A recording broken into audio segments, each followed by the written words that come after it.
Today we will be arriving at Sweetwater. Here the pioneers crossed this river for the 6th time. For the pioneers, each river crossing was a traumatic experience, starting with the crossing of the Platte River. On the 19th of October, 1856, the Martin Handcart Company crossed the North Platte River, perhaps at Bessemer Bend, about 6 miles southwest of present-day Casper, Wyoming. That was the day the big snowstorm hit. They pulled up the bluff a little less than a mile above the river and camped for the night. There was no fuel for a fire. They were cold, their clothes were wet and frozen. Most of the tents were frozen, the ground was frozen. Many just crawled into the tents on the ground for protection for the night. As many as 13 died of exposure before morning. One of those that died that night was Robert McBride. Robert and Margaret McBride had become so weak, having been ill and still pulling the handcart for the better part of 800 miles, that they had to rely heavily on their 2 oldest teenagers, Janetta and Heber. Janetta and Heber had now become the caretakers of the youngest 3 children. Heber wrote, "Mother being sick and nothing for her comfort, she failed very fast. She would start out in the morning and walk as far as she could. Then she would give out and lie down and wait until we came along. Father also began to fail very rapidly and got so reduced that he could not pull any more at the handcart. No tongue or pen could tell what my sister and I passed through, our parents both sick and us so young. These 2 valiant teenagers put their mother and father in the handcart on and off and pulled them along when they were too weak. Unfortunately, their father passed away just after crossing the Platte River. Although he was sick and needed help himself, he had spent most of the day in that freezing river going back and forth more than 25 times helping others across. 16-year-old Janetta later wrote, "No matter what it cost, it was worth it. All my life I bore testimony of my thankfulness that I had made the journey."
You are youth of the noble birthright. You may not at this time know what that means. It means that behind you are great men and women who did wonderful and brave things.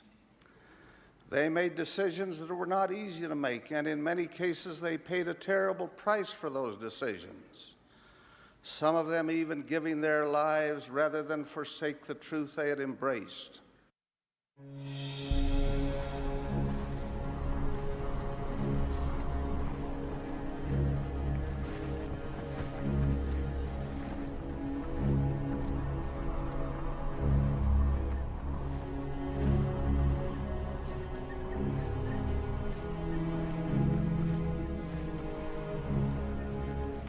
I should like to tell you of three 18-year-old boys. In 1856, more than 1,000 of our people, some of them perhaps your forebears, found themselves in serious trouble while crossing the plains to this valley. Because of a series of unfortunate circumstances, they were late in getting started. They ran into snow and bitter cold in the highlands of Wyoming. Their situation was desperate, with deaths occurring every day. President Young learned of their condition as the October General Conference was about to begin. He immediately called for teams, wagons, drivers, and supplies to leave to rescue the bereft saints. When the first rescue team reached the Martin Company, there were too few wagons to carry the suffering people. The rescuers had to insist that the carts keep moving. When they reached the Sweetwater River on November 3rd, chunks of ice were floating in the freezing water.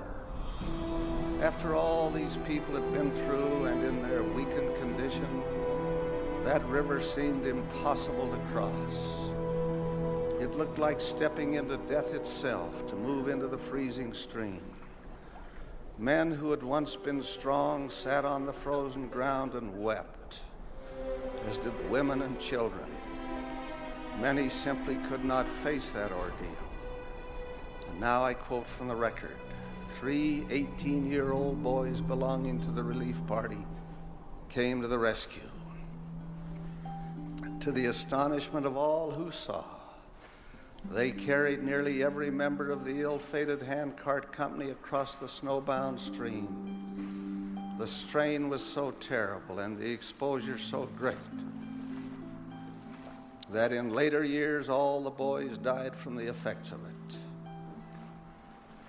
When President Brigham Young heard of this heroic act, he wept like a child, and later declared publicly that act alone will ensure C. Allen Huntington,